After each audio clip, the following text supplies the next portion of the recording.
Jadi mari sebelum kita akan masuk dalam materi malam hari ini, saya mengajak kita berdoa di hadapan Tuhan. Bapa di dalam surga, kami bersyukur kesempatan belajar Tuhan kembali berikan. Berbagi, saling menajamkan.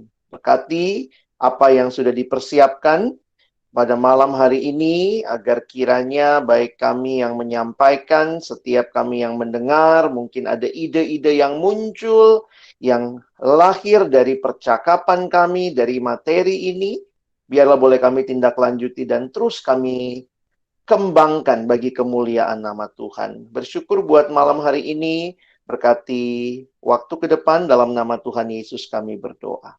Amin. Ya, teman-teman yang dikasihi Tuhan, saya malam hari ini bersama dengan rekan saya, Kak Ray.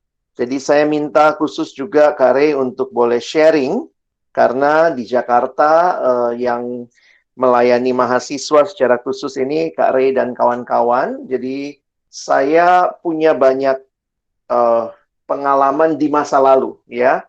Tapi masa kini saya juga harus belajar terbuka untuk belajar dari teman-teman yang lebih muda, yang memang juga lebih energik begitu ya. Jadi tadi terpikir pas Kak Ray juga bisa, jadi nanti dia akan banyak sharing dari apa yang kami coba lakukan. Ya, teman-teman di Makassar juga lakukan sesuatu. Di sini ada Kak Rudi, ada Kak Eko, gitu ya. Dari setiap daerah pun di Perkantas kita sedang belajar melakukan sesuatu di tengah-tengah situasi ini ya. Kalian bisa klik presentasi saya. Jadi teman-teman kita nggak ada sekali lagi yang ahli dalam pelayanan corona ini. Jadi mari terbuka untuk belajar. Dan saya pikir juga kalian adalah orang-orang yang sebenarnya sangat energik, yang merupakan sumber daya yang pas ya, untuk kita sama-sama belajar, saling berbagi ide. Nah, saya punya pembahasan malam hari ini dua bagian. Saya bagi yang pertama, saya akan lebih banyak bicara filosofi dulu. Lalu nanti Kak Ray akan bicara lebih kepada aplikasi dari filosofi-filosofi yang dipikirkan ini. Jadi saya mungkin agak campurkan antara pelayanan online dengan kelompok PA, kalian sebutnya kelompok PA, kelompok KTB, atau kelompok kecil, apapun istilahnya, kita akan lihat sama-sama ya. Nah, firman Tuhan yang melandasi, saya ambil dari 2 Petrus pasal 3 ayat 18. Jadi ini akhir dari surat 2 Petrus. Jadi Petrus nulis 2 surat, Rasul Petrus, 1 Petrus, dan 2 Petrus. Dan di akhir 2 Petrus, kalau kalian lihat di Alkitabmu, ini ayat yang paling terakhir. Jadi bagi kita menarik juga melihat ketika Petrus menutup suratnya, dia menutupnya dengan ayat ini. Saya tuliskan di screen, kalian bisa lihat. Tetapi, nah jadi sebenarnya nanti kalian lihat ya, ada kata atau ada bagian sebelumnya, ini langsung dimulai dengan tetapi. Jadi ada situasi yang harus dikontraskan ya. Tetapi bertumbuhlah dalam kasih karunia dan dalam pengenalan akan Tuhan dan Juru Selamat kita Yesus Kristus, baginya kemuliaan sekarang dan sampai selama-lamanya. Kalau kita perhatikan konteks surat 1 dan 2 Petrus, saya coba kaitkan dua-duanya ya. 1 dan 2 Petrus, teman-teman, ini ada di dalam masa kekristenan waktu itu menghadapi dua ancaman. Dan ini teman-teman bisa perhatikan juga, mirip dengan surat-surat Paulus, tapi memang ini lebih awal ya. Beberapa penafsir mengatakan berkaitan dengan surat 1 Petrus, ada ancaman dari luar. Ancaman dari luar berupa penganiayaan dari pihak-pihak yang memiliki kebencian terhadap Tuhan Yesus dan para pengikutnya. Dan yang menarik kalau perhatikan di 1 Petrus, justru karena hidup mereka saleh, mereka dianiaya. Nah, jadi memang para penafsir mengatakan nampaknya konteks di 1 Petrus baru dibully. Mereka baru disindir, dikucilkan, belum sampai martir seperti yang terjadi dalam konteks surat 2 Timotius misalnya. Waktu itu Paulus sudah menghadapi pemenjaraan, Dan bukan cuma Paulus, banyak orang-orang percaya lainnya yang juga mengalami penyiksaan, penderitaan. Karena itu Paulus tulis surat 2 Timotius mengajak Timotius untuk ikutlah menderita. Surat 1 Petrus ini awal-awal penganiayaan. Tetapi bukan hanya dari luar, tetapi juga dari dalam gereja, dari dalam jemaat sendiri. Itu teman-teman bisa lihat lebih fokus di surat 2 Petrus. Di surat 2 Petrus ada ancaman dari ajaran-ajaran sesat yang mau merusak iman orang percaya. Jadi sebenarnya saya harus katakan begini, kenapa waktu Kak Alex coba perhatikan surat Timotius misalnya, surat Petrus, semua situasinya krisis.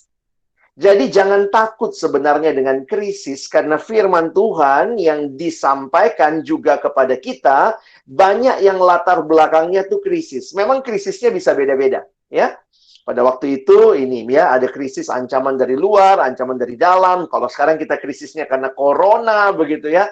Tetapi yang menarik adalah krisis-krisis ini membuat kita makin menyadari hal-hal yang esensi, ya. Jadi saya jujur aja waktu merenungkan tentang krisis ini, saya makin melihat bahwa situasi krisis sebenarnya makin memurnikan kita akan apa sih hal yang penting. Dan itu akhirnya terjadi ya.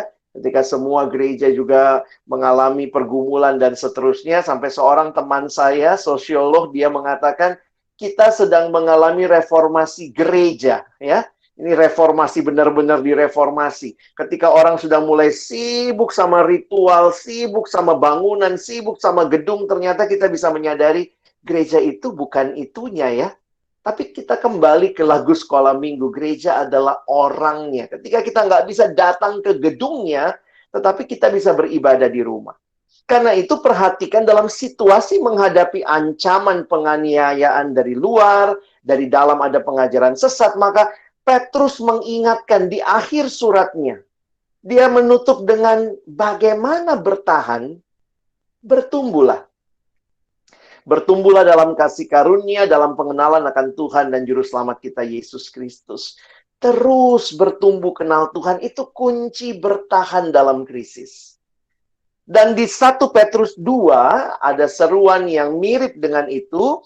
Dia mengatakan, dan jadilah sama seperti bayi yang baru lahir, yang selalu ingin akan air susu yang murni dan yang rohani, supaya olehnya kamu bertumbuh dan beroleh keselamatan.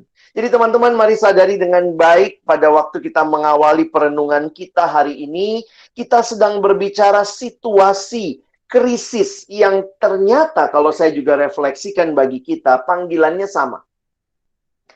Teruslah bertumbuh. Karena itulah kunci kita bertahan di dalam krisis. Nah, karena itu saya pikir pelayanan perkantas, kita terus berjuang bagaimana memastikan siswa, mahasiswa, alumni terus bertumbuh, bahkan dalam situasi yang sulit seperti ini. Nah, oke. Pembahasan firmannya sampai di situ. Saya mau lebih banyak bicara filosofi sebelum kita masuk ke contoh. Ya, teman-teman, jujur aja ketika pengalaman ini terjadi, saya pun akhirnya melihat banyak hal yang Tuhan ingatkan kembali atau segarkan kembali. Nah, salah satunya yang kita coba renungkan dalam konteks malam ini, kan kita mau terus melayani nih. Kita mau terus PA, mau terus pimpin KTB, nanti kita mau lagi jangkau anak baru.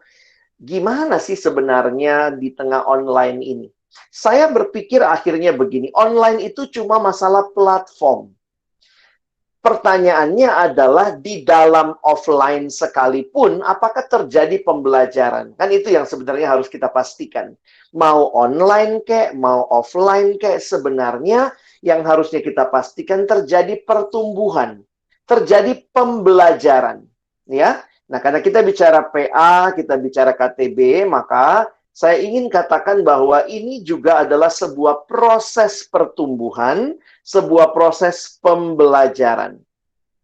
Nah, saya pakai teori pendidikan. Buat kalian anak-anak FKIP mungkin bisa relate dengan ini ya, anak-anak keguruan. Jadi sebenarnya kalau kita bicara piramida belajar, nah ini menarik nih ya. Teman-teman pasti udah paham juga ya. Yang bagian atas, 30% yang atas, itu disebut dengan pembelajaran pasif. Dalam arti yang kita bisa kemampuan mengingat atau kemampuan mengingat apa yang kita pelajari kalau dari yang kita baca cuma 10%. Dari yang kita lihat dan dengar cuma 20%. Dari melihat demonstrasi ada yang memperagakan di depan itu katanya cuma 30%. Dan itu dikategorikan pembelajaran pasif. Jadi sebenarnya dari yang kita diskusikan, dari yang kita praktekkan, ada latihannya, dan lebih kuat lagi, itu sampai 90% kamu ingat, kalau kamu mengajarkannya ke orang lain. Oke? Jadi kita anggaplah, ini pola pembelajaran aktif dan pasif. Nah, saya waktu merenungkan, kenapa saya ambil pendekatan ini, karena kita lagi bicara soal PA. Kita lagi bicara soal kelompok kecil. Nah, waktu kita PA, kita KTB, kelompok kecil, apapun namanya, sebenarnya yang kita rindukan yang mana? Ternyata kita dari dulu ya, pakai metode pembelajaran aktif kalau kita perhatikan. Karena ada diskusi, ada proyek ketaatan, yang dipraktekkan ada latihannya, dan mungkin juga kita bilang, coba tuliskan kembali. Nah, sebenarnya kita harus melihat bahwa ini hal yang menarik nih. Saya juga baru sadar tadi waktu refleksi sebentar, iya ya. Ternyata dalam pembelajaran kita, makanya banyak orang yang tanda kutip itu begitu ingat pengalamannya karena di dalamnya ada active learning. Jadi yang dia ingat lebih daripada sekedar apa yang dia dengar. Apalagi apa yang dia baca. Kadang-kadang kita pikir begini ya, suruh saja dia baca MHB, selesai kan? Sudah nih dia baca saja, selesai dia baca semua ya sudah selesai dia baca. Tapi kelompok kecil kita kan bukan begitu. Datang, kalau baca MHB di rumah, sudah. Kalau sudah selesai, nanti ganti lagi bukunya. Bukan begitu. Tapi ada sesuatu active learning yang di dalamnya, kalau kita padukan dengan pengalaman pemuridan, mengikut Yesus itu bukan sekedar dengar sesuatu, tahu sesuatu.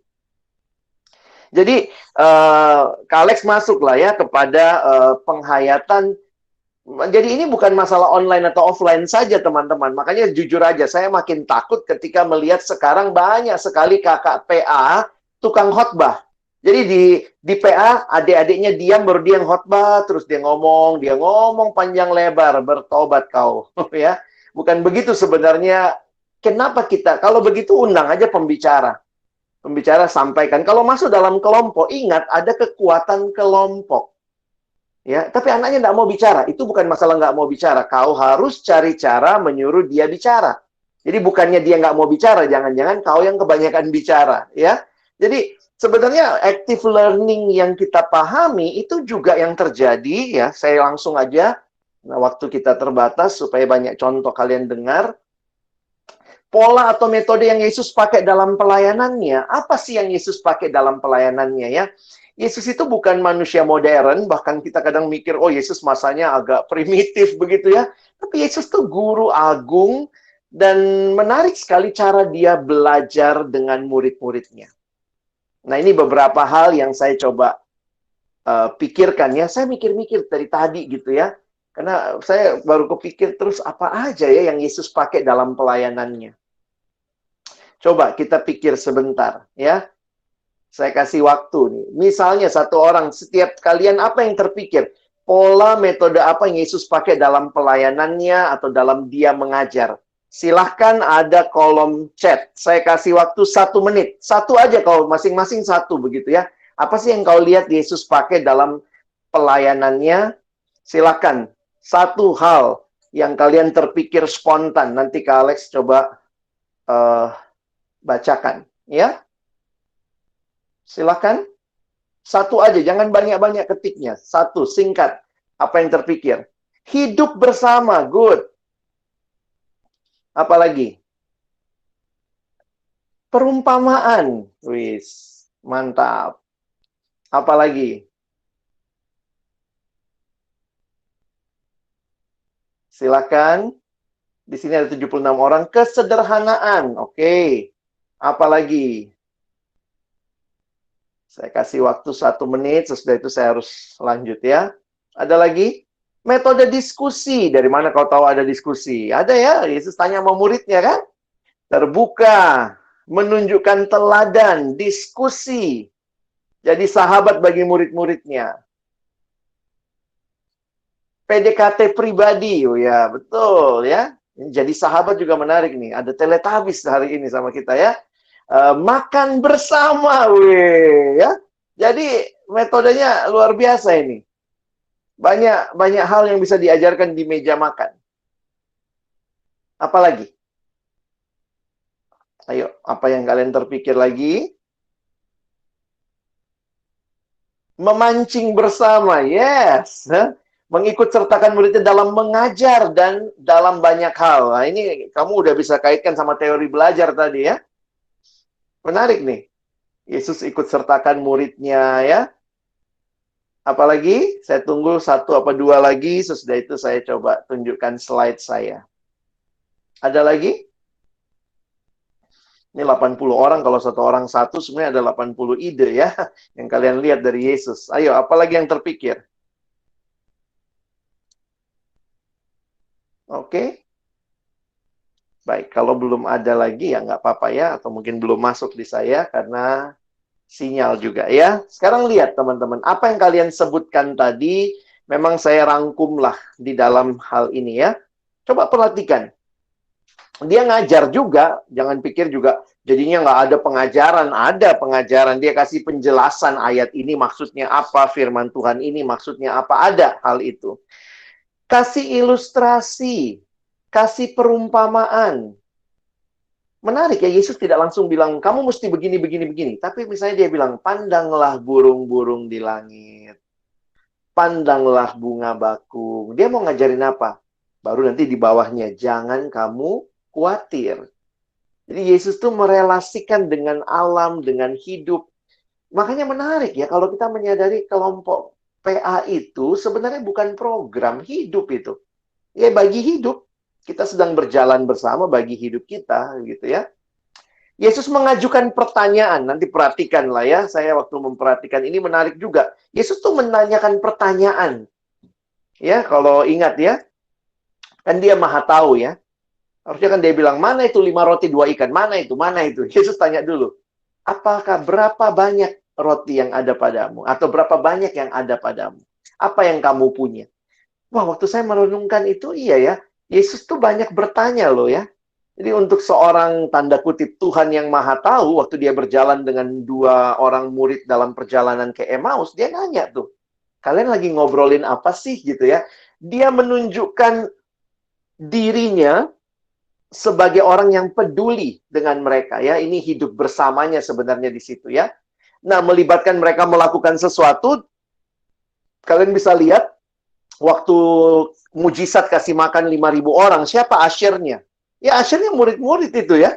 Saya waktu pelatihan, lalu kemudian Yesus setelah memberkati, memecah-mecahkan, dia membagikan kepada murid-muridnya untuk membagikan ke orang banyak. Jadi Yesus tuh apa ya, melatih murid-muridnya melayani. Mereka dilibatkan, mereka bukan penonton, cuma lihat, nonton aja begitu ya. Yesusnya yang luar biasa. Jadi ini yang bisa kalian kaitkan dengan hidup bersama ya. Saya harus katakan begini, pengalaman atau kebiasaan bersama yang kemudian direfleksikan. Jadi waktu Yesus misalnya pergi bersama muridnya, lalu kemudian kayak apa ya, masih ingat misalnya Petrus ngalamin tuh nangkep ikan, jadi itu cuma nangkep ikan, cuma ikannya banyak banget, lalu dia jadi bisa merefleksikan dari situ ya, baru dia bilang, Tuhan pergilah daripadaku. Jadi tidak semua hal terjadi di ruang kelas, tidak semua hal terjadi dalam sebuah percakapan formal, tapi dalam hidup informal. Bahkan jangan lupa ya, dia utus muridnya berdua-berdua. Ngapain? Tentu mengajar. Makanya ini tadi ya, yang teman-teman bilang, dia suruh muridnya ngajarin lagi gitu. Ayo coba, sampaikan lagi pasti. Dan juga menyembuhkan, melayani orang banyak. Dia memberikan kesempatan OJT, on job training kepada murid-muridnya. Dan ini kalian bisa tambah lagi dan lain-lain. Jadi, teman-teman, waktu saya merenungkan hal seperti ini, saya coba tangkap sebenarnya yang kita lakukan dalam KTB, kelompok PA itu yang mana? Tentu melibatkan semuanya ya. Tapi memang salah satunya adalah yang paling utama menurut saya adalah hidup bersamanya itu. Nah, sementara beberapa teknis yang lain, nah ini kan kita hari ini mau bicara, terus bagaimana Kak? Kalau kita online begini, bagaimana kita mau tahu perasaannya, bagaimana kita mau tahu hidupnya? Saya waktu perhatikan hal seperti itu, ada beberapa refleksi yang muncul. Misalnya, nanti kalian pelajari surat Roma ya. Di dalam surat Roma, Paulus menulis kepada jemaat Roma, tapi yang menarik begini. Di pikiran Paulus, dia membayangkan apa yang jemaat Roma akan tanyakan. Jadi menarik sekali kalau baca surat Roma, ada pertanyaan-pertanyaan, jadi waktu dia bahas sesuatu, terus dia berhenti. Lalu kemudian Paulus tanya lagi, jadi, bolehkah kita bertekun dalam dosa? Jadi dia kayak udah baca pikiran orang. Jadi saya pikir Paulus persiapan loh waktu tulis surat, bukan mengarang indah. Mau bikin surat apa ya, tulis aja lah. Tapi sambil dia menulis, dia membayangkan kalau orang ikuti pikirannya sampai sini, apa yang muncul di pertanyaan mereka. Nanti kalian perhatikan khususnya Roma pasal 1 sampai pasal 9 itu berulang kali ada pertanyaan di setiap pasal. Bagaimanakah kita bertekun dalam dosa? Jika demikian, apakah kita lebih benar dari yang non-Yahudi? Nah, itu menarik sekali. Paulus ada pemikiran dan dia membaca juga apa yang muncul dalam pikiran orang. Nah, ini kan mirip kayak kita bikin bahan PA ya. Di Perkantas ini kan jagonya jual bahan PA ya. Teman-teman, kita kelompok kecil itu apa sebenarnya? Kelompok kecil itu kan menjawab pertanyaan tanda kutip. Sebenarnya apa sih asumsi di balik itu? Nah, saya pikir asumsinya ini. Di dalam buku-buku PA yang baik, selalu kita dibilang begini ya.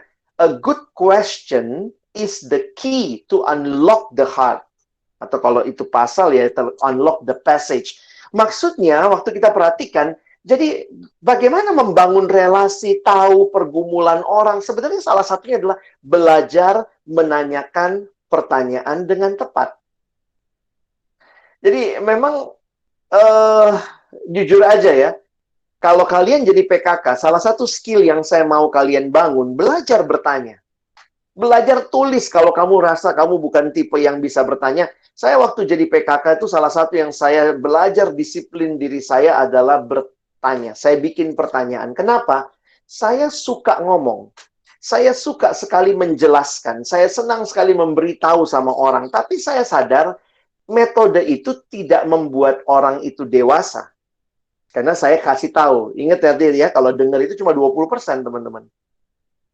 Jadi sejak saya kelompok kecil itu saya ingat sekali sampai hari ini biasanya teman-teman yang pernah kelompok kecil sama saya tuh suka bingung gitu. Kalau apalagi kalau saya udah nanya gitu.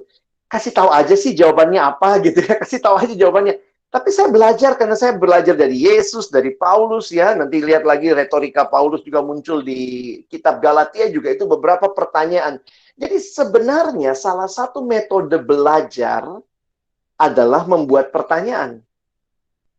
Bagaimana tahu perasaan adik kelompok kita? Bagaimana kita bisa sambung rasa dengan dia lagi online? Salah satunya tentu bagi saya adalah pertanyaan. Ya, kalau itu kaitan, lihatlah bahan PA kita pun sebenarnya yang kamu buat adalah pertanyaan. Nanti Bang Rey akan menjelaskan pertanyaan apa yang akan ditanyakan dan seterusnya. Nah, dari jenis pertanyaan sebenarnya ada beberapa, tapi ya ini 3 yang utama. Pertanyaan tertutup. Pertanyaan tertutup itu sebenarnya untuk menanyakan kepastian. Apakah kamu yakin dalam Yesus ada keselamatan? Itu jawabannya kan cuma 2, ya atau tidak. Nah, itu pertanyaan tertutup ya untuk menanyakan hal-hal berkaitan dengan kepastian. Kalau pertanyaan terbuka, itu membuka untuk diskusi. Nah, makanya kalau kalian perhatikan bahan PA kita, tergantung lagi nih. Kita lagi mau nanya supaya orang ngobrol, atau kita lagi nanya misalnya gitu. Siapa yang berjalan di atas air? Terus udah jawabannya Yesus. Mau diskusi apa lagi? Yang bisa didiskusikan bukan pertanyaan itu, tapi mengapa Yesus berjalan di atas air? Nah, coba kita diskusikan. Jadi ini juga masalah pertanyaan apa yang kamu sampaikan. Atau pertanyaan-pertanyaan retoris yang di dalamnya kita pertanyaan retoris itu kadang tek gitu ya. Waktu Paulus nanya, Paulus nggak butuh jawaban. Pertanyaan retoris, pertanyaan yang ditanyakan tanpa membutuhkan jawaban. Paulus bertanya begini, Roma pasal 6. Jika demikian, bolehkah kita bertekun dalam dosa supaya makin bertambah kasih karunia itu? Sebenarnya apa jawaban yang Paulus harapkan? Ya nggak boleh gitu ya. Tapi dia kemudian jawab pertanyaan itu di ayat 2. Sekali-kali tidak. Jadi pertanyaan retoris itu seperti menohok ke hati, bukan cuma ke pikiran. Dua pertanyaan di atas bisa masuk ke pikiran, ya atau tidak? Coba diskusikan, tapi waktu retoris juga ya, itu bisa menjadi sesuatu yang membuka hati orang. Jadi jujur aja, ini memang masalah bertanya ini. Makanya kalau kalian lihat dalam pelayanan kaum muda, saya koleksi ini, beberapa buku-buku isinya pertanyaan. Ya, misalnya what if. Jadi salah satu saya coba mikir gitu ya, waktu kita menanyakan pertanyaan yang tepat, misalnya, bagaimana jika kamu tidak bisa kuliah sampai akhir tahun ini? Jadi kadang-kadang kalau adik-adik kita nggak mau sharing gitu ya, ayo sharing, nggak ada yang mau sharing, maka mungkin kita mesti memancing dengan, teman-teman saya coba kepikir, coba kita sharing ya, gimana ya kalau ternyata pandemi ini sampai akhir tahun, sampai tahun depan kita nggak bisa kuliah. Apa yang kira-kira akan kamu lakukan? Jadi sebenarnya pertanyaan what if, atau kita kasih unfinished sentence gitu ya, saya bahagia kalau titik-titik-titik. Coba masing-masing isi. Nah itu kan membangun komunikasi, kita bisa tahu, kita mau nanya, yang bikin dia bahagia apa, tapi kan nggak enak. Apa yang bikin kamu bahagia? Tapi mungkin kita bikin dalam pertanyaan yang, coba selesaikan unfinished sentences ini gitu ya. Nah, ini buku-buku pertanyaan, teman-teman ya. Saya koleksi nih buku-buku cara bertanya karena saya melihat kita tuh kurang terlatih dalam hal seperti ini. Kita tuh pokoknya tanyanya, ada yang mau di-sharingkan? Diam semua. Ada yang mau di-sharingkan? Oh, nggak ada. Ya sudah, yuk kita berdoa tutup. Terus kita bergumul. Iya, gimana tahu perasaannya? Ya, pertanyaanmu ada yang mau di-sharingkan? Kamu sendiri nggak mikir untuk bikin pertanyaan ya. Jadi, belajar dari Yesus lah. Aduh, Yesus tuh top banget ya untuk bikin pertanyaan, membalik orang untuk berpikir sesuatu dengan dia balik untuk mikirin hal yang lain. Bagi saya luar biasa. Makanya pelajari perumpamaan Yesus, pelajari cara Yesus ngajar ya. Nah, jadi teman-teman ini hal-hal yang bisa kita pikirkan waktu kita pelayanan ya. Nah, lebih jauh lagi relasi online. Nah, ini yang saya pikir juga kita harus ingat. Saya harus katakan dalam refleksi terhadap gereja, persekutuan, banyak persekutuan dan gereja hanya senang sudah melakukan ibadah online. Wah, dicek berapa yang hadir kayak hari ini. Wih, 80 yang hadir. Wih, kita punya kebaktian online 80 yang hadir. Ibadah online hari Minggu 120 jemaat yang hadir. Tapi lihat piramida ini. Ini piramida yang sebenarnya membentuk gereja.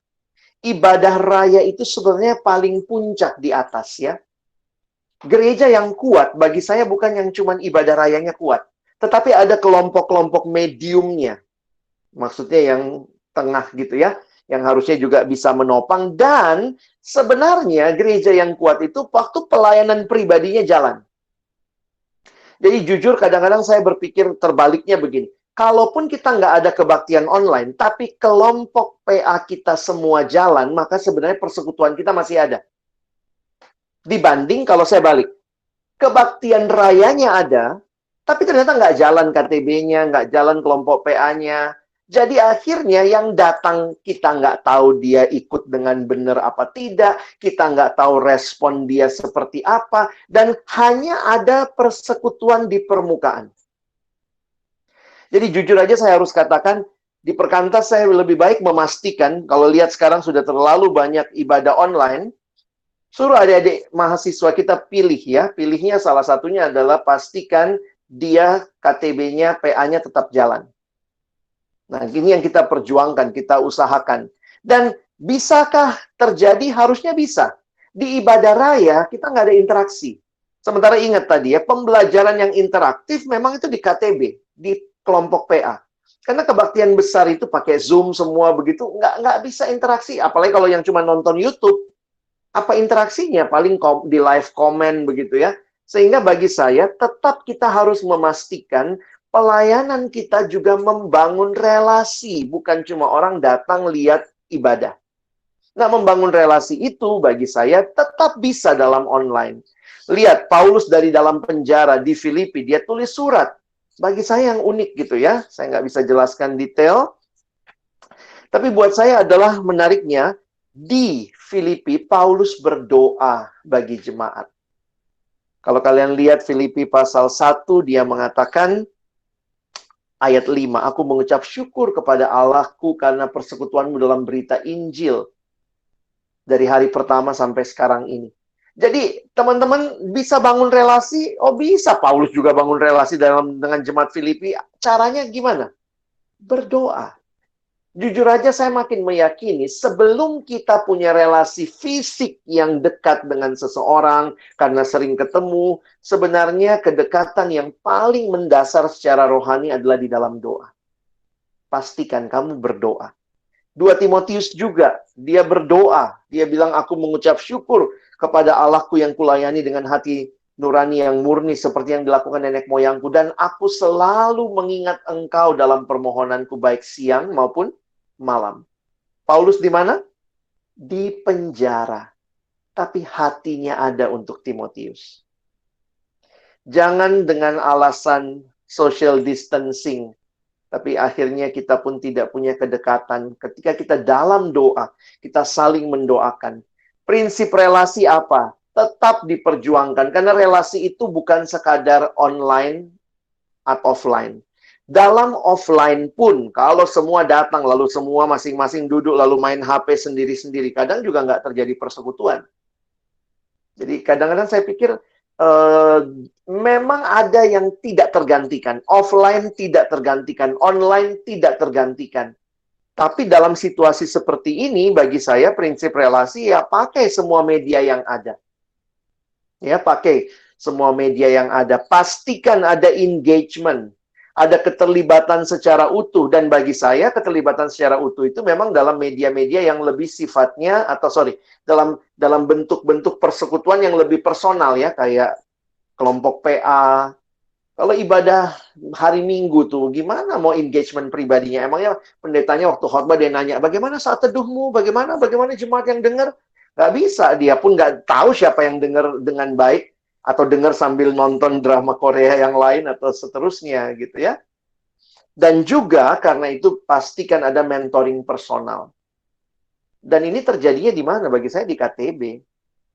KTB yang dipastikan berjalan, diperjuangkan, bahkan sekarang lagi menarik ya. Saya melihat ini udah mirip kita kayak Kisah Rasul 2 ya, kejadian lagi tuh. Di Kisah Rasul 2 kan waktu itu jemaat berkumpul tiap-tiap hari. Sekarang kan bisa tiap-tiap hari ya, di grup WA, kelompok KTB kita. Halo, apa kabar? Hari ini ada nggak yang mau di-sharingkan? Sebenarnya jadi lebih mirip perjanjian baru kita ya. Kumpul tiap-tiap hari gitu. Itulah gereja yang sesungguhnya. Ketika gereja sudah menjadi seminggu sekali, gereja cuma menjadi ritual datang ke sebuah gedung, sekarang Tuhan kayak nolong, enggak kok, relasi itu bukan seminggu sekali. KTB juga kadang-kadang jadi relasi seminggu sekali loh, tanpa sadar. Sekarang karena tiap hari kayaknya semua orang ngecek HP, kita bisa berelasi tiap hari gitu ya. Jadi jangan berpikir sekarang nggak bisa relasi, ini sebuah perjalanan bersama teman-teman. Jadi poin saya adalah, mari perjuangkan relasi ini. Saya kadang berpikir begini ya, kenapa anak sekarang suka sekali dengan media sosial? Karena media sosial itu hadir dalam keseharian mereka. Media sosial itu memenuhi semua hukum-hukum yang tadi. Hukum melibatkan, media sosial itu interaktif. Bukan cuma dia dengar, kita bisa kasih komen. Lihat ya, semua di media sosial itu pasti ada kolom komen. Ada kolom memberikan perasaan, like, emoticon. Jadi saya mikir-mikir harusnya kan PKK coba bermedia sosial dalam ber-KTB. Ya, ber-KTB dengan bermedia sosial begitu.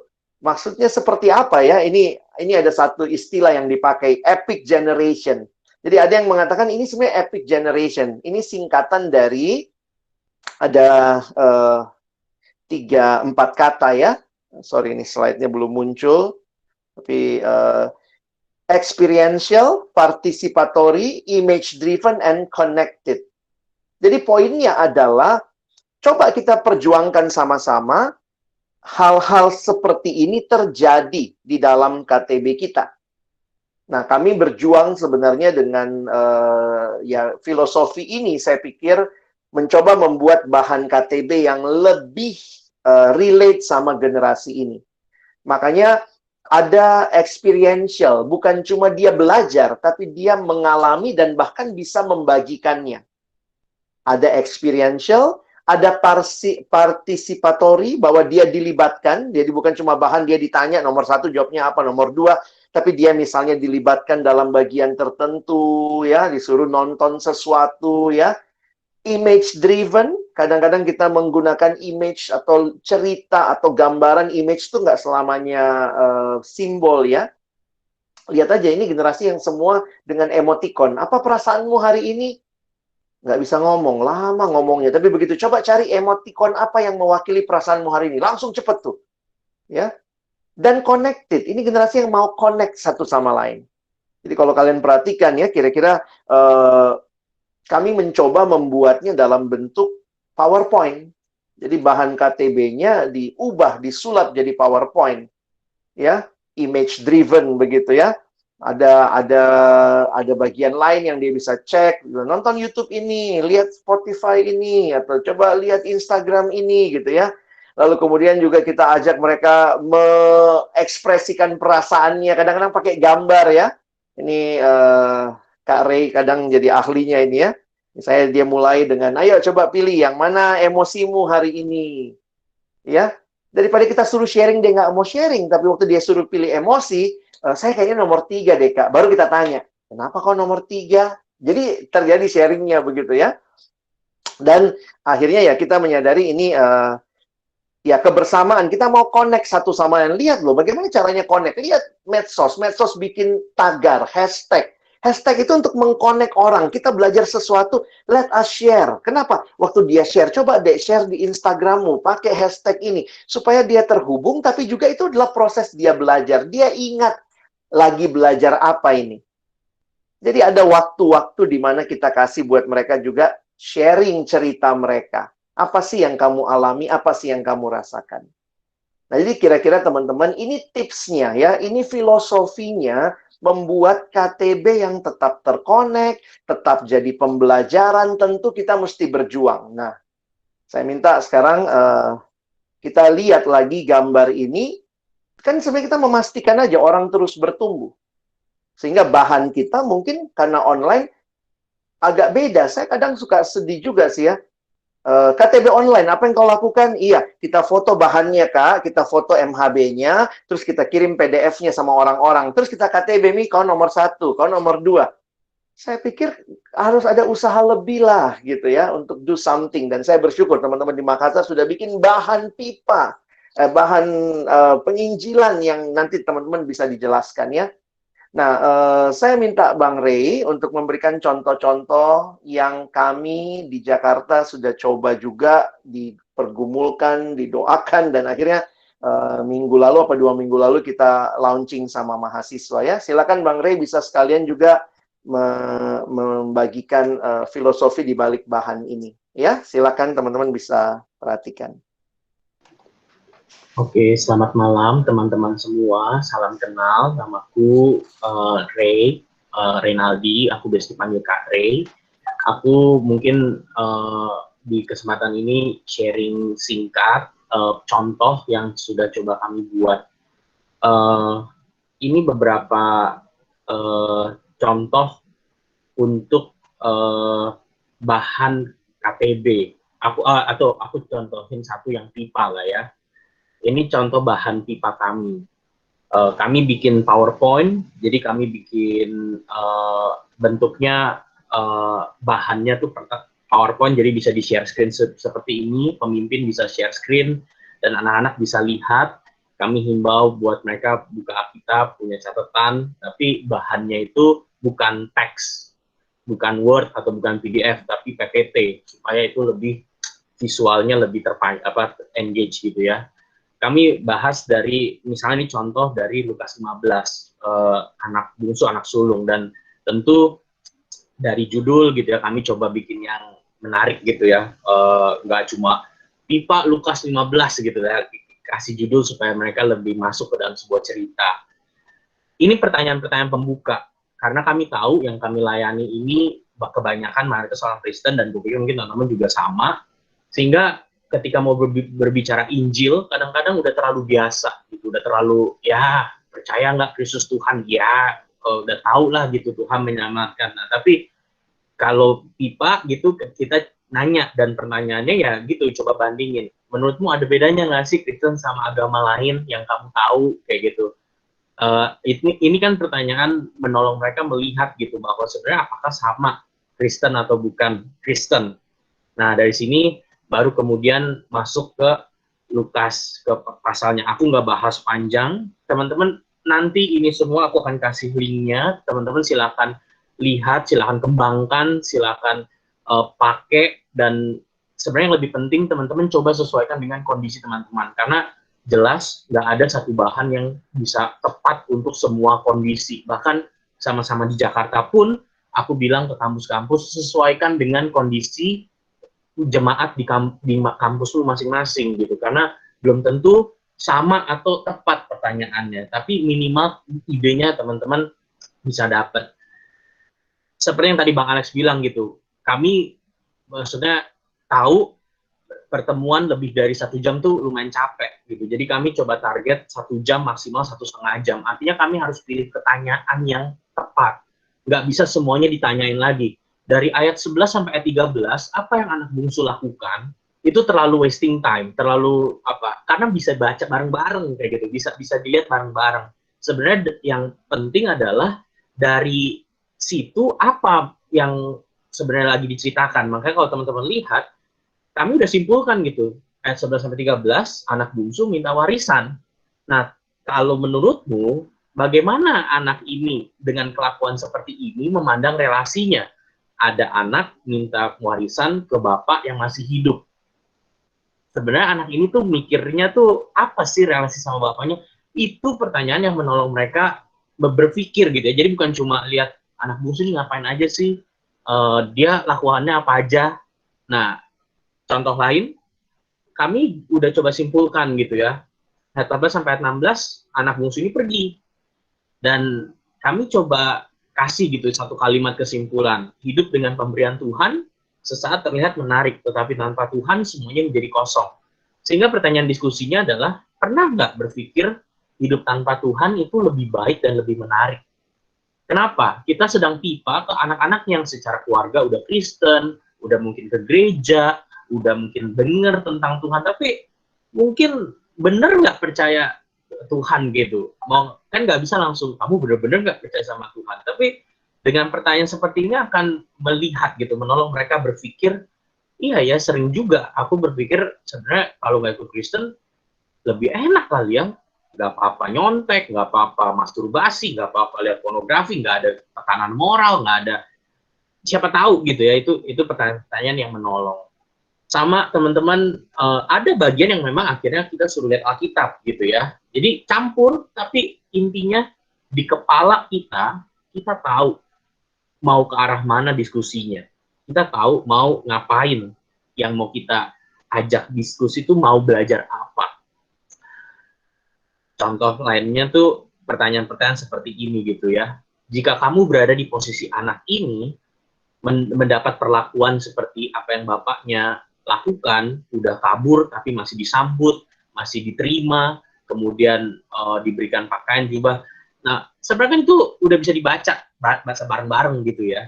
Nah, cuma yang menolong mereka berpikir mungkin dengan pertanyaan seperti ini gitu. Kalau kamu ada di posisi anak ini, apa sih yang paling mengharukan atau mengejutkan dari tindakan Bapak? Setiap orang mungkin akan beda posisinya. Bagi saya, karena dia orang yang jarang dipeluk, ngebaca anak dipeluk bapaknya tuh, iya ya, dipeluk bapaknya tuh berkesan banget.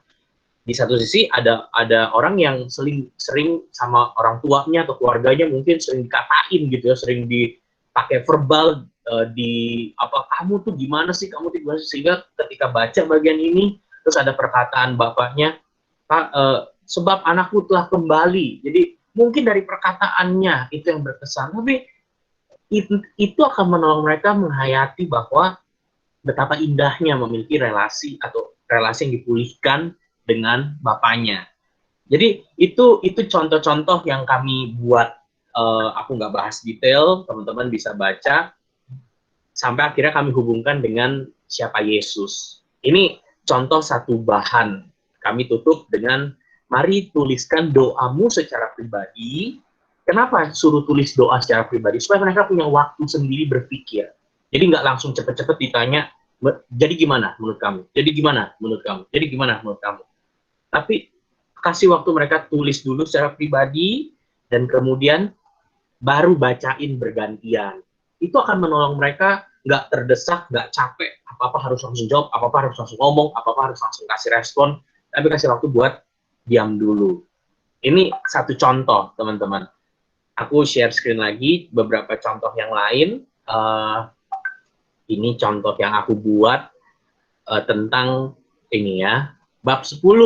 Nah, ini kan bab yang paling dinanti-nantikan ya di MHB, tentang pasangan hidup kayak gitu. Teman-teman, caranya mungkin, aduh, kalau pasangan hidup dibahas online gimana? Tapi mungkin di awal-awal itu yang menjadi pergumulan kayak gitu. Nah, aktivitasnya gimana? Ya, ada bab-bab lain pakai video. Cuma kan kalau video semua tiap pertemuan capek juga ya, nonton video, respon, nonton video, respon. Nah, gimana caranya? Experientialnya.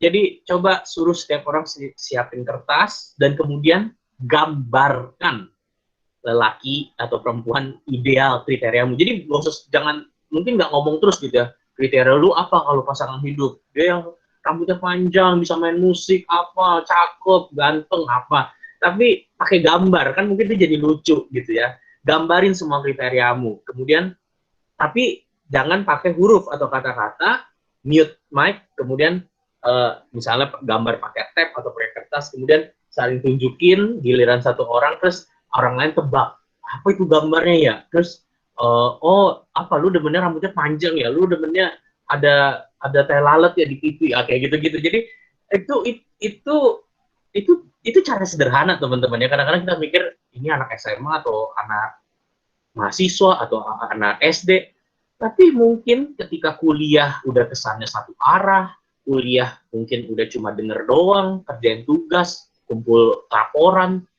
mungkin kesempatan kelompok kecil yang begini itu akan jadi refreshing buat mereka gitu. Ini aku nggak bahas penggaliannya, tapi kalian bisa lihat gitu, kalimat yang pendek, kalimat kesimpulan udah dituliskan, jadi kita bisa bahas kalimat-kalimat tersebut.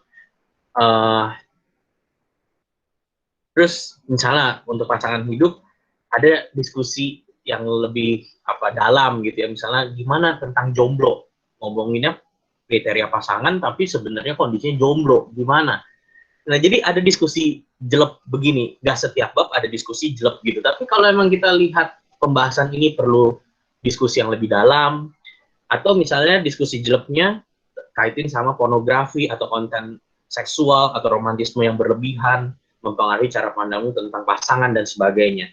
Teman-teman, ini contoh. Kemudian kalian berpikir, aduh, terlalu panjang nih kalau ini semua satu pertemuan. Makanya ide kami, coba pecah, nggak perlu mereka belajar di satu kali pertemuan. Pecahnya gimana? Perluas pembelajaran satu bab itu ke dalam relasi satu minggu. Contohnya, sebelum masuk bab ini, bab 10 tentang pasangan hidup, mungkin pertanyaan tentang jomblo itu bisa kamu tanyakan di 2 hari atau sehari sebelumnya.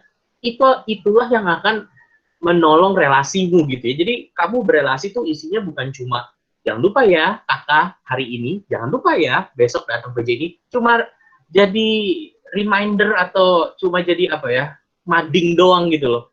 Jangan lupa ya nanti begitu, semuanya dirapel semua di satu kali pertemuan. Kalau kita tahu emang waktu mereka cuma bisa punya waktu 30 menit, ya udah kita yang sesuaikan 30 menit kita bisa belajar apa. Gimana cara pecahnya?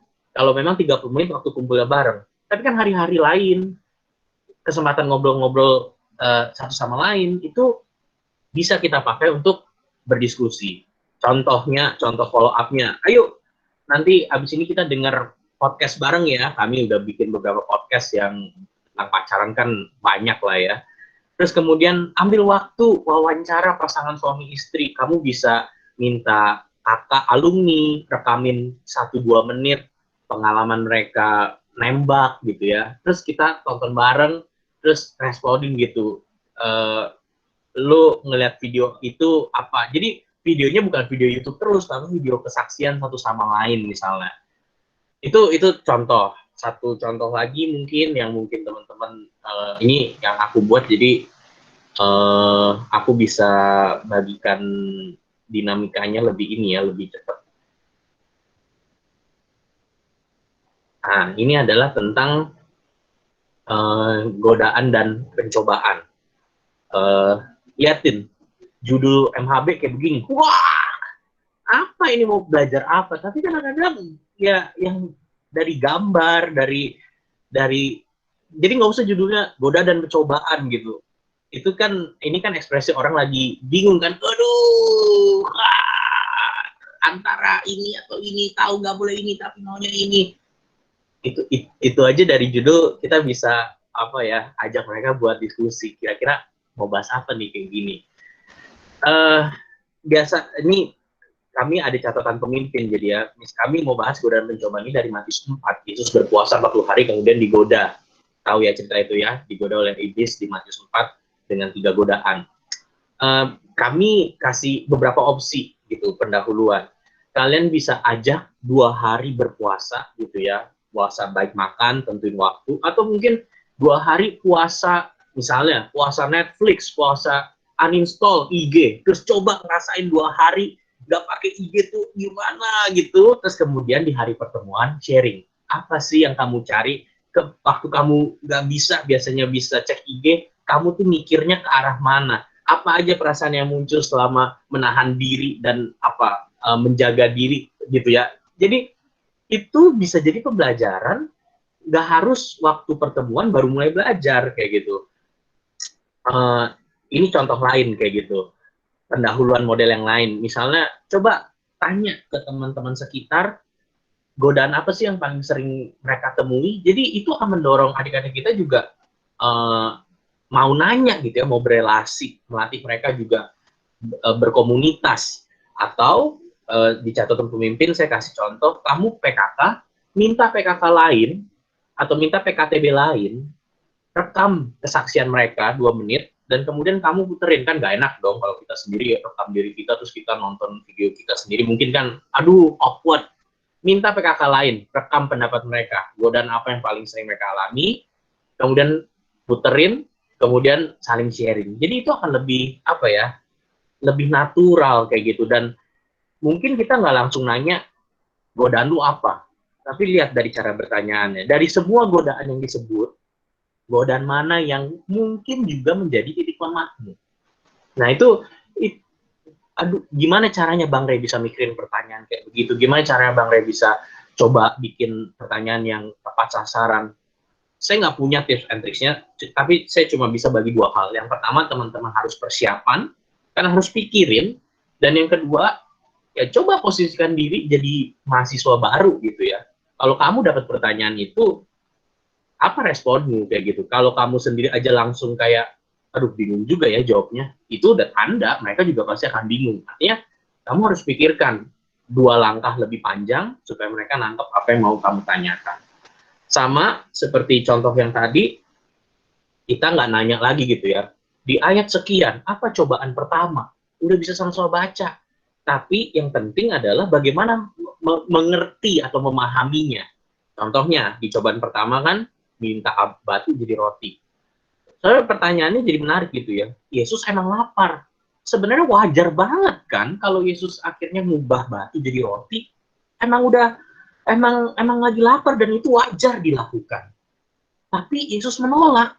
Terus kemudian keluar kalimat, manusia hidup dari setiap firman yang keluar dari mulut Allah. Pertanyaannya jadi, apa sih inti pencobaannya? Kondisi lagi lapar, diminta ubah batu jadi roti. Kan fair aja. Jadi sebenarnya kenapa Yesus menolak? Nah teman-teman, bagaimana kalian bisa membuat pertanyaan ini? Mau nggak mau kalian, kita mesti persiapan, gali Alkitab, dan kemudian gimana membuat diskusi supaya adik-adik kita masuk ke sana tanpa harus kita yang mengajarkan. Artinya kita bikin pertanyaan. Jadi teman-teman, ini contoh-contoh saja. Aku nggak bahas detail.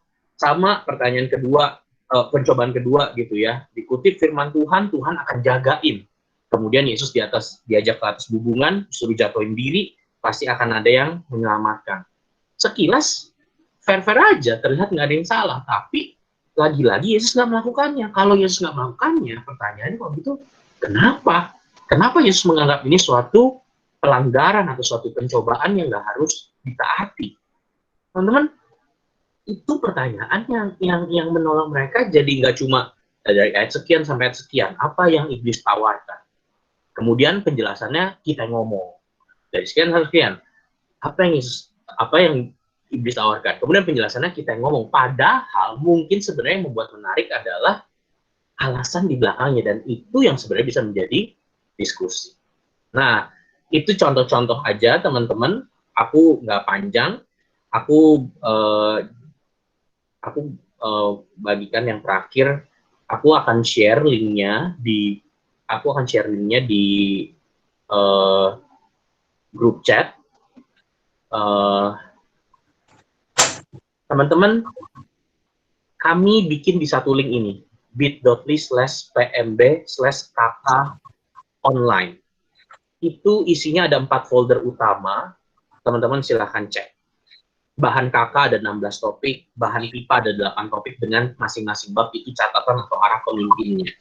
Kemudian ada 2 lagi diskusi online, diskusi penjangkauan, aku nggak bahas sekarang, kalian nanti bisa cek, kalian bisa lihat rekaman PMKJ, aku akan share juga link untuk mendownload PDF-nya. Tapi intinya, ini ada beberapa bahannya, judul-judulnya, ada 8, tujuannya bukan masalah teman-teman yang penting pakai ini, tapi teman-teman bisa lihat yang mana yang paling tepat buat kakak kamu, yang mana yang perlu disesuaikan, kalian bikin versi kalian, kerangkanya bisa ambil dari sini, bisa campur comot sana sini, tapi yang penting kita mau menyampaikan firman dan mau mendampingi. Ini 16 topik untuk bahan kelompok kecil, topik dari keluarga, ketuhanan Kristus, berhala, belajar PA, bersaksi, godaan pencobaan, persekutuan, mengetahui kehendak Tuhan, menggunakan medsos, pasangan hidup, melayani. Teman-teman, aku kasih gambar itu ya, SpongeBob Patrick di kiri. Kenapa aku pakai gambar ini? Kalau kalian ingat ceritanya, SpongeBob itu mau ngecat rumahnya Mr. Krabs, terus catnya itu ke dolar pertama, dan kemudian intinya jadi inilah apa dolarnya tutupan gitu ya, cat. Kemudian Patrick bilang, jangan panik SpongeBob, kita punya teknologi. Dia bawa lo komputer. Tapi apa yang dia lakukan? Komputer itu dipakai caranya tuh bukan di scan, bukan di print, tapi dibanting-banting di atas duitnya. Artinya apa? Kadang-kadang kita punya modalnya, Zoom meeting, Google Meet, bahkan online. Tapi attitude kita, cara kita itu masih ya caveman gitu ya, dipukul-pukul terus, dipukul-pukul. Teman-teman, saya berdoa, apapun terobosan yang teman-teman bisa buat, apapun hal-hal inovasi yang teman-teman buat, tapi attitude kita juga berubah, berinovasi. Di masa digital ini, kita lebih perlu banyak mendengar, lebih perlu banyak bertanya, lebih perlu banyak waktu pribadi mungkin. Tapi itu semua, itulah extra effort kita untuk melayani mereka. Itu aja dari aku. Aku kembalikan kepada Alex nanti selama aku akan share linknya. Terima kasih teman-teman. Thank you, Bang Ray. Jadi ini bahan sudah jadi semua. Ada yang bisa kalian mau pakai boleh, mau ambil kerangkanya boleh. Kami sudah satukan. Ini yang respon yang dilakukan staff untuk benar-benar di Jakarta khususnya melihat membangun pelayanan ini ya. Jadi saya bersyukur, saya nggak ikut bikin bahan. Ini semua staff-staff yang lebih muda. Dan ya di sini kerjasamanya lah ya, bahwa kita banyak diskusi, filosofinya dapat, lalu teman-teman yang lebih muda yang ada di lapangan kontak langsung itu bisa dekat dengan mahasiswa dan tahu ya apa yang jadi kebutuhan. Nah, silahkan teman-teman dalam waktu yang ada, kalau mungkin ada yang ingin bertanya, ingin penajaman, apa yang saya bisa jawab, ada Bang Ray juga, nanti dia juga bisa bantu menjawab. Silahkan. Apakah ada pertanyaan?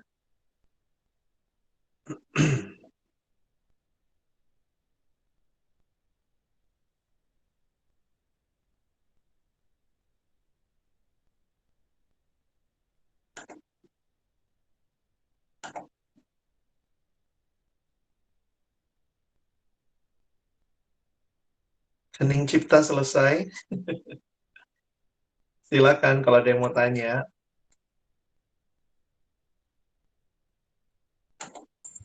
Kakak-kakak dan teman-teman yang mau bertanya silahkan, bisa langsung aktifkan mic-nya atau bisa lewat chat.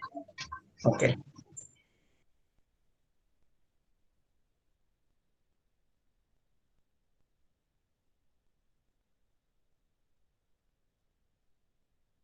Materi ini juga yang tadi Ray sampaikan tuh baru di launching ke mahasiswa di Jakarta akhir bulan lalu sih ya. Jadi memang masih baru kita perkenalkan juga. Kalau ada yang mau tanya, silahkan.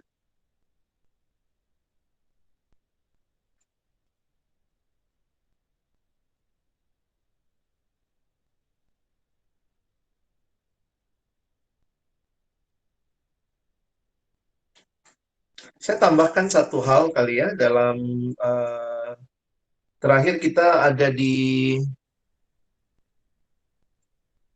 YouVersion ya. Silakan teman-teman yang mau ini juga bisa menolong kita belajar satu topik, tapi kita belajarnya justru bukan di pertemuan, tapi misalnya setiap hari ya.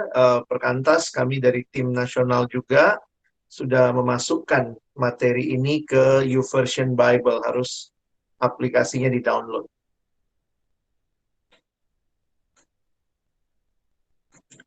Silakan, apakah ada? Kalau tidak, ya tidak apa-apa juga. Semoga sudah jelas. Kita kapan-kapan butuh training kali ya, nanti training membuat pertanyaan gitu. Itu kalau saya sama Ray suka tektokan ya, jadi misalnya kalau dia lemparin pertanyaan, kita coba diskusi ini, kalau orang ditanya ini jawabnya apa? Saya nggak mau mereka jawab itu, maunya jawabnya ini. Gimana langkahnya ke situ? Nah itu memang sulit ya, dan mesti diuji coba. Ini bahan ini semua belum diuji coba khusus ya, baru di antara kami.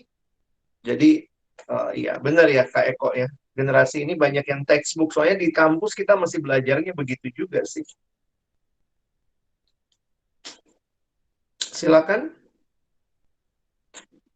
Kak Halo Bang, Nikita. Iya, silakan deh. ya saya Rizky dari Makassar Bang nih mau bertanya mengenai kondisi kelompok kecil sih Kak dalam Iya. itu kan ada dalam satu grup. Nah biasanya sih kalau ngechat di grup nih sampaikan atau mungkin ngajak PA atau pertemuan tapi slow respon malahan nggak ada yang nggak mau respon. Gimana nih Bang untuk mengatasi hal kayak gitu? Terima kasih. Thank you. Pengalaman saya jangan chat di grup sih. Mungkin lebih baik chat pribadi ya ke orang-orangnya. Jadi maksudnya saya tetap meyakini lah ada grup KTB atau grup PA, tapi sebaiknya chat pribadi. Kalau itu pun dia nggak respon, ya mungkin setia aja tiap hari chat gitu. Saya nggak tahu lah ya bagaimana respon orang beda-beda. Cuma apa ya, dalam pengalaman saya ya saya lakukan itu sih. Nggak tahu juga kalau teman-teman merasa itu dibutuhkan. Poinnya begini, tunjukkan perhatianmu dengan tulus, tentu bawa dalam doa. Kalau tidak direspon jangan baper, tapi terus kontak begitu ya. Mana tahu dia nggak respon karena mungkin memang ada hal yang terjadi. Jadi poinnya jangan menyerah lah ya. Kalau perlu ya cari tahu kenapa dia nggak respon. Tapi lebih jauh adalah kekonsistenan untuk memperhatikan kali ya. Kalau saya sih lihatnya begitu. Generasi sekarang jangan mudah menyerah ya. Waktu orang nggak respon sekali, sudah langsung rasanya dunia runtuh, jangan. Ray, ada masukan? Iya, kami juga bahas itu gitu ya di pertemuan pertama. Aduh, gimana kalau misalnya dilakukan kontak pertama gitu ya dengan adik-adik kelompok kecil. Memang di grup itu supaya lebih gampang, tapi jangan berharap di grup itu semua merespon. Pasti cuma baca, cuma read doang. Kalau mau respon dengan kerendahan hati, samperin satu-satu. Beda cuma jarkom doang sama sebut nama di depan. Jadi kami sampai ajak gitu ya, nggak apa-apa di grup bikin blast Jarkom. Tapi bagi-bagi 40 nama dibagi ke pengurus 5, jadi masing-masing pegang 8 orang. 8 orang itu kasih ajakan tapi bukan kalimat Jarkom, panggil nama mereka, tanya kabar, kemudian bagikan infonya. Jadi memang mau nggak mau di situ ekstra effortnya karena kita membangun relasi tanpa bertemu, dan emang inilah ekstra effortnya kita. Dan dengan dibagi-bagi itu menolong kita mendoakan, rutin mendoakan, karena ya tetap meyakini Tuhan yang menggerakkan hati. Jadi make it personal kayak gitu ya. Justru jadikan itu personal. Ketika nggak dibales, doakan. Ketika masih nggak dibales, doakan lagi. Kalau dibales lagi ya udah nggak apa-apa. Kan hak membalas itu ya di dia. Yang penting kita sudah menyampaikan atau mencoba mengajak bahwa kita mau bareng-bareng. Oke. Itu dari aku, Bang Alex. Thank you. Ada pertanyaan nih dari Evita ya, Kak, bagaimana cara menghadapi kejenuhan dalam KTB atau pertemuan online? Prinsipnya adalah KISS, KISS, keep it short and simple. Jadi sebenarnya memang pertemuan online itu biasanya lebih pendek dari pertemuan yang normal. Makanya itu yang karena pemikiran itulah kami juga berpikir untuk membuat bahan baru. Bukannya MHB nggak cukup ya, tapi bagaimana kita bahas MHB tapi kita kalimatkan ulang, kita tanyakan dengan ini, kita buatin PowerPoint-nya. Poinnya sebenarnya itu. Jadi biar lebih singkat, lebih simple. Tapi ya kalau itu pun masih dianggap jenuh, saya pikir ya jangan-jangan juga mungkin ya kita mesti belajar doain kali ya. Doain. Saya melihat pelayanan doa tuh makin penting lah. Karena kita makin sadar bukan kita yang bisa ubah hati orang. Tapi Tuhan. Ini kan upaya kita untuk membuatnya menjadi menarik, menjadi relevan. Tapi di balik semua itu saya pikir pemimpin PA yang baik adalah yang maju dengan lututnya ya. Bukan cuma dengan otaknya yang pintar, kreativitasnya, tapi dengan lututnya yang memohon kepada Tuhan untuk perubahan hidup dari adik-adik yang dia pimpin. Aku sharing dikit kali ya, Bang. Boleh? Menurutku, terima kasih Evita buat pertanyaannya. Menurutku nggak ada solusi pendek bagaimana mengatasi kejenuhan. Tapi sederhananya beginilah, ada banyak hal yang kita lakukan berulang kok dalam hidup gitu ya. Makan, itu kita nggak pernah bosen makan gitu ya. Ada masanya bosen kalau ternyata lauknya sama-sama terus. Tapi karena lauknya sama terus kan kita mulai coba ganti lauk lah, atau kayaknya lauknya berbeda tapi sekarang di rumah terus, aduh bosen, jadi enakan sekali makan mungkin sama teman dan sebagainya. Jadi kita pasti ngalamin kebosanan, ngalamin hal berulang, tapi harus coba cari cara berbeda. Jadi jangan takut kalau misalnya pasti akan ada masa-masa jenuh, karena itu kita mesti persiapan.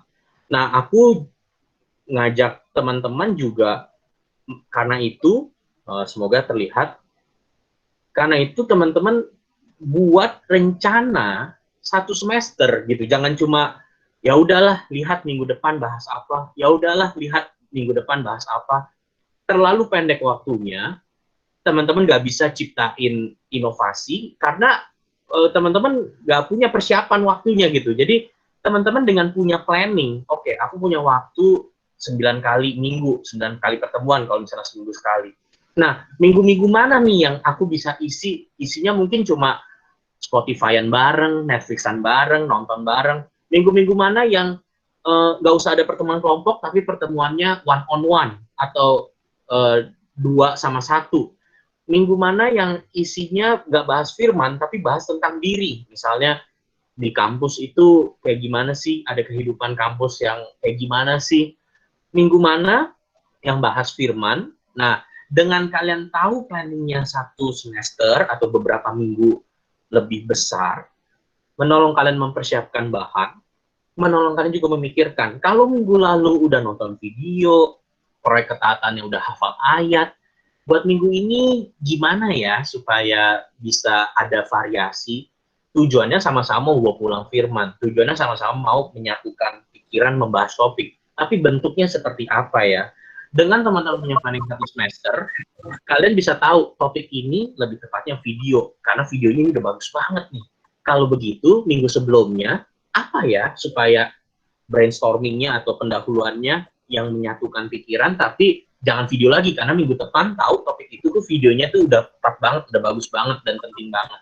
Jadi, kalau memang dengan kalian bisa planningin, itu akan menolong teman-teman bisa mempersiapkan lebih baik. Jadi,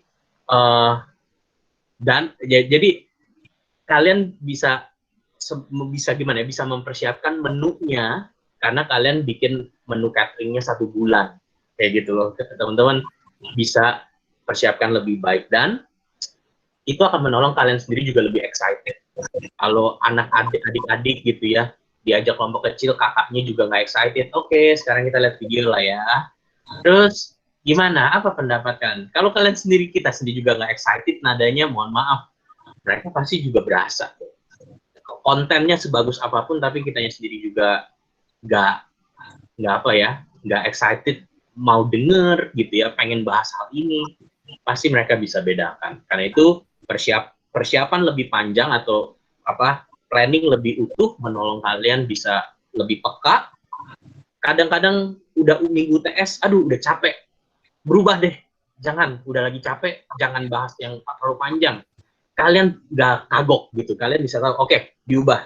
Sekarang minggu ini lagi capek, ya udah ngobrol sharing biasa, minggu depan dari bahannya. Jadi bukan hanya ya udah jalan, mau bahas apa berikutnya. Itu mungkin masukan dariku. Terima kasih, aku balikin ke Bang Alex. Baik, saya harap semoga apa yang teman-teman dengar juga jadi pembelajaran buat kita ya. Sekali lagi, nggak ada dari kita yang sudah ahli sekali. Jadi mari berbagi ide, berbagi cerita, dan nanti ke depan saya pikir juga teman-teman di Makassar juga sudah buat sesuatu yang kita juga bisa pakai. Dan ini yang kita harus kembangkan. Saya makin melihat pemimpin KTB itu jadi orang tua yang kalau membesarkan anak itu nggak ada buku panduannya ya. Jadi mungkin buat anak yang ini ya begini caranya, buat anak yang itu begitu caranya. Makanya ketika Perkantas kita mengatakan kita melihat kurikulum berdasarkan profil, maka bukan lagi kurikulum berdasarkan bahan. Habis bahan ini, bab ini. Habis bab ini, bab ini. Kita bisa bermain cantik dengan babnya. Karena yang kita mau capai adalah, yang kita mau bentuk adalah profilnya. Sehingga bagaimana bab itu diberikan, variasinya apa, kombinasinya apa, sangat dibutuhkan oleh teman-teman yang berpikir dalam, berdoa, dan mengusahakan. Ya. Baik, kami terbuka kalau ada yang masih mau diskusi nanti di waktu yang lain, bisa kontak ke Bang Ray, ke saya begitu ya, untuk materi-materi semua sudah ada di YouTube saya, di PMKJ, itu yang link yang dikasih ya. Jadi berharap teman-teman bisa dapat ide juga dari situ, dari materi yang lebih dijelaskan lebih panjang. Saya tutup dalam doa dulu ya, mari kita berdoa. Bapak Surgawi, terima kasih kesempatan kami belajar, baik filosofi, contoh praktis, melayani generasi ini. Kami sadar betul, kami terbatas, tetapi di dalam anugerah-Mu kami bersyukur, karena Tuhan memimpin, Tuhan menolong kami. Karena cinta-Mu yang besar buat mahasiswa di kampus kami masing-masing. Tuhan mau kami juga terus mengembangkan diri, supaya bisa melayani mereka lebih baik. Di kampus kami, di kota kami masing-masing. Hamba bersyukur sekali lagi untuk kesempatan ini. Tolong kami bukan cuma jadi pendengar firman, tapi jadi pelaku-pelaku firman-Mu. Dalam nama Yesus kami berdoa, kami bersyukur.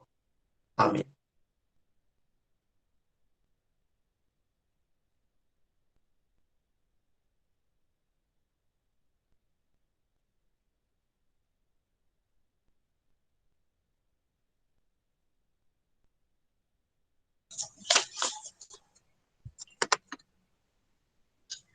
Dua Petrus 3 ayat 18, tetapi bertumbuhlah dalam kasih karunia dan dalam pengenalan akan Tuhan dan Juru Selamat kita Yesus Kristus.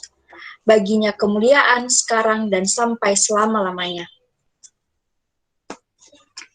Relasi tetap bisa berjalan dengan baik, baik secara offline maupun online, asalkan kita mempunyai hati untuk mau bertumbuh dan belajar, serta kita sebagai PKK maupun CPKK mempunyai daya juang yang tinggi dan tak patah semangat dalam mengerjakan pemuridan. Terima kasih kepada Kak Alex Nanlohi dan Kak Rainaldi yang telah men-sharingkan materi buat kami semua. Tuhan Yesus memberkati dalam pekerjaan, pelayanan, dan keluarga. Ada begitu banyak tantangan yang akan kita hadapi ke depannya. Namun, hanya karena kasih serta anugerah Kristus yang akan menguatkan kita untuk hidup bagi Kristus lewat pemuridan yang kita kerjakan. Menutup pembinaan kita malam hari ini, mari sekali lagi kita nyanyikan pujian Hidup bagi Kristus.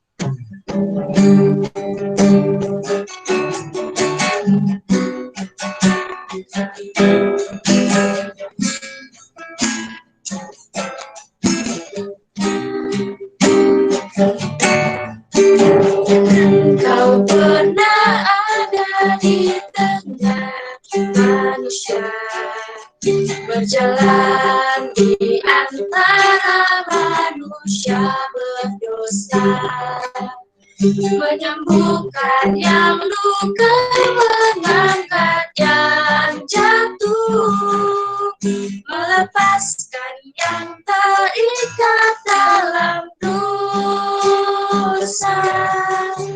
Tuhan telah kurasakan indahnya kasih-Mu, tak mungkin hanya ku simpan berdiam diri. Bawalah aku berjalan di tengah duniamu, buatlah aku hidup hanya untukmu. Hidup bagi Kristus hanya mungkin karena kasih-Nya. Hidup bagi Kristus hanya mungkin karena anugerah, mengasihi yang Dia kasihi, melakukan yang Dia kerjakan. Ku mau hidup bagi Kristus. Hidup bagi Kristus hanya mungkin karena kasih-Nya. Hidup bagi Kristus hanya mungkin karena anugerah, mengasihi yang Dia kasihi, melakukan yang Dia kerjakan.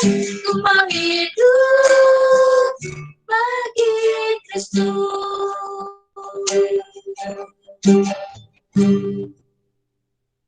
Untuk doa penutup dan berkat kepada Kak Alex Nanlohi dengan kasih dipersilahkan. Mari kita berdoa. Bapa di dalam surga, terima kasih buat pembinaan kami hari ini. Membangun relasi, membangun kelompok-kelompok PA yang terus bertumbuh di masa pandemi ini. Itulah yang kami rindukan. Kami sudah belajar banyak, mengerti banyak hal, tapi kami juga mohon kekuatan dari Tuhan. Mohon anugerah-Mu ya Tuhan untuk kami bisa melakukan apa yang harus kami lakukan, menyiapkan dengan baik, mendoakan agar kiranya semua ini terjadi di dalam kasih dan anugerah-Mu. Sekali lagi terima kasih buat kesempatan yang Tuhan berikan. Kami terus berdoa, biarlah pertumbuhan tetap terjadi dalam masa pandemi ini. Karena ada Tuhan, ada pemimpin-pemimpin PA, ada orang-orang yang benar-benar berpikir mendalam untuk mengupayakan pertumbuhan itu di tengah-tengah kehidupan setiap mahasiswa yang kami layani. Terima kasih Tuhan, pada akhirnya kami mau mengarahkan hati kami kepadamu dan menerima berkat yang daripada Tuhan. Saudara-saudara, arahkanlah hatimu kepada Tuhan dan terimalah berkat-Nya. Kiranya kasih karunia dari Tuhan Yesus Kristus, kasih yang kekal dari Allah Bapa, di dalam pimpinan, penyertaan, persekutuan Roh Kudus, menyertai saudara sekalian malam ini sampai selama-lamanya. Amin.